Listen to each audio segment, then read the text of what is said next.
ከሁሉ አስቀድሜ የኢትዮጵያ አየር መንገድ ግሩፕ በአማራ ክልላዊ መስተዳደር በምስራቅ ጎጃም ዞን በደብረ ማርቆስ ከተማ ዙሪያ ገንብቶ ያጠናቀቀውን አዲስ የአውሮፕላን ማረፊያ በሚያስመርቅበት መርሃ ግብር ላይ ለመገኘት ስለመጣችሁ በኢትዮጵያ አየር መንገድ ግሩፕና በራሴ ስም ልባዊ ምስጋናዬን በታላቅ አክብሮት አቀርባለሁ። የኢትዮጵያ አየር መንገድ ግሩፕ ይህንን አውሮፕላን ማረፊያ ገንብቶ ለደብረ ማርቆስ ከተማና የአካባቢው ነዋሪዎች የአየር ትራንስፖርት አገልግሎት መስጠት በመቻሉ የተሰማውን ታላቅ ደስታ እየገለጽኩ ለእናንተም ለነዋሪዎች እንኳን ደስ አላችሁ እላለሁ።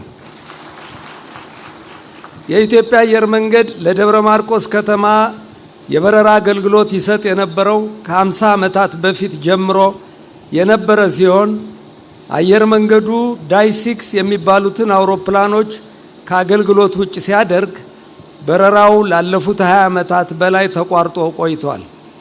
ዋናው ምክንያት አየር መንገዱ ለሀገር ውስጥ በረራ የመደባቸው አውሮፕላኖች ትላልቅ በመሆናቸውና በጊዜው የነበረው የደብረ ማርቆስ አውሮፕላን ማረፊያ እነዚህን ትላልቅ አውሮፕላኖች ለማሳረፍ ስለማይችል ነበር።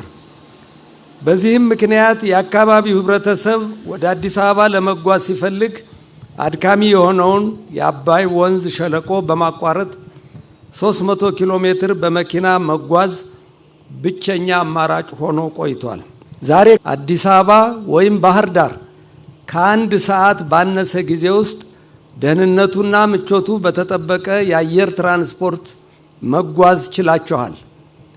የዘመናት ጥያቄያችሁም መልስ አግኝተዋል። እንኳን በድጋሚ ደስ አላችሁ። ከጥቂት ሳምንታት በፊት ወደዚሁ ጣቢያ የሙከራ በረራ ሲጀምር በሳምንት 3 ብቻ በረራዎች ይበቃል የሚል ግምት ነበረን። ይሁንና በአሁኑ ሰዓት በቀን 3 ወይም በሳምንት 21 በረራ ደርሷል። ይህ የሚያሳየው ምን ያህል የታፈነ የአየር ትራንስፖርት ፍላጎት እንዳለ ነው። በደብረ ማርቆስ ታሪክ ውስጥ ልዩ ቦታ ባላቸው ንጉሥ ተክለ ሃይማኖት ስም የተሰየመው የደብረ ማርቆስ አውሮፕላን ማረፊያ መገንባት ለአካባቢው ህብረተሰብ የኢኮኖሚና ማህበራዊ እድገት ከፍተኛ ሚና ይኖረዋል። ኢንቨስተሮች ወደ አካባቢው እንዲመጡና አካባቢውን እንዲያለሙ አመቺ ሁኔታ ይፈጥራል። ቤተሰቦቻችሁ ከመላው ኢትዮጵያ እንዲሁም ከውጭ ሀገር መጥተው እንዲጠይቋችሁ ያስችላል። የውጭም ሆነ የሀገር ውስጥ ቱሪስቶች ወደ አካባቢው እንዲመጡና የአካባቢውን ተፈጥሯዊ መስህቦች እንዲጎበኙ ያስችላል። የደብረ ማርቆስ ንጉሥ ተክለ ሃይማኖት አውሮፕላን ማረፊያ 2400 ሜትር ርዝመትና 30 ሜትር ስፋት ያለው በመሆኑ በመደበኛነት ኪው400 አውሮፕላኖችን አስፈላጊ ሲሆን ቦይንግ 737 አውሮፕላኖች ማሳረፍ ይችላል። ግንባታው በተለያዩ ምክንያቶች ከ4 ዓመት በላይ የወሰደ ሲሆን የግንባታው ወጪ 1.4 ቢሊዮን ብር ነው። የንጉሥ ተክለ ሃይማኖት አውሮፕላን ማረፊያ ባለፉት 8 የለውጥ ዓመታት ተገንብተው አገልግሎት መስጠት ከጀመሩት የሀገር ውስጥ አውሮፕላን ማረፊያዎች 5ኛው፣ ኢትዮጵያ ውስጥ ካሉት የሀገር ውስጥ አውሮፕላን ማረፊያዎች 25ኛው ሆኗል። በዚሁ የለውጥ ዘመን ግንባታቸው ከተጀመረው አዳዲስ የአውሮፕላን ማረፊያዎች መካከል ሌሎችም 2ቱ ግንባታቸው በመጠናቀቅ ላይ ስለሆነ በቅርቡ አገልግሎት ይጀምራሉ። የኢትዮጵያ አየር መንገድ ከተልእኮዎቹ አንዱ የሀገራችንን የአቪዬሽን መሰረተ ልማት መገንባት፣ ማስፋፋትና ማዘመን ነው። ይህንን ተልእኮ ለማሳካት አየር መንገዳችን ከፍተኛ መዋለ ንዋይ በመመደብ በርካታ አዳዲስ የአውሮፕላን ማረፊያዎችንና የመንገደኛ ማስተናገጃ ተርሚናሎችን በመገንባት ላይ ይገኛል። እንዲሁም ዓለም አቀፍ የአውሮፕላን አገልግሎቱን ለማሳደግ በቢሾፍቱ ከተማ እጅግ ዘመናዊ የሆነ የአውሮፕላን ማረፊያ በመገንባት ላይ እንገኛለን።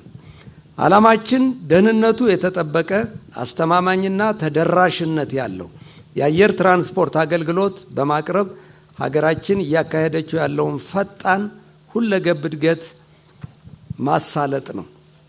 የንጉሥ ተክለ ሃይማኖት አውሮፕላን ማረፊያን ገንብቶ ያስረከበንን ኮንትራክተር የኢትዮጵያ ኮንስትራክሽን ስራዎች ኮርፖሬሽንን፣ ግንባታውን በአማካሪነት የተቆጣጠረውን ፕሮሚነንት ኢንጂነሪንግ ሶሉሽንን እንዲሁም ፕሮጀክቱን የመሩልንን የኢትዮጵያ አየር መንገድ መሐንዲሶችን በሙሉ ምስጋና አቀርባለሁ።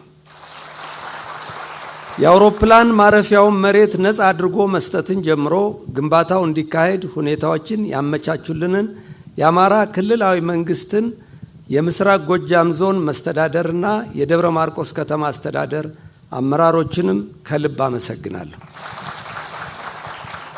የኢትዮጵያ አየር መንገድ ግሩፕ ይህንን ሀገራዊ ተልዕኮ እንዲወጣ የጠየቅነውን ሁሉ ድጋፍ ያደረገልንን የኢፌዴሪ መንግስት በተለይም ክቡር ጠቅላይ ሚኒስትራችንና ምክትል ጠቅላይ ሚኒስትራችንን በኢትዮጵያ አየር መንገድ ግሩፕና በራሴ ስም ልባዊ ምስጋናዬን በአክብሮት አቀርባለሁ።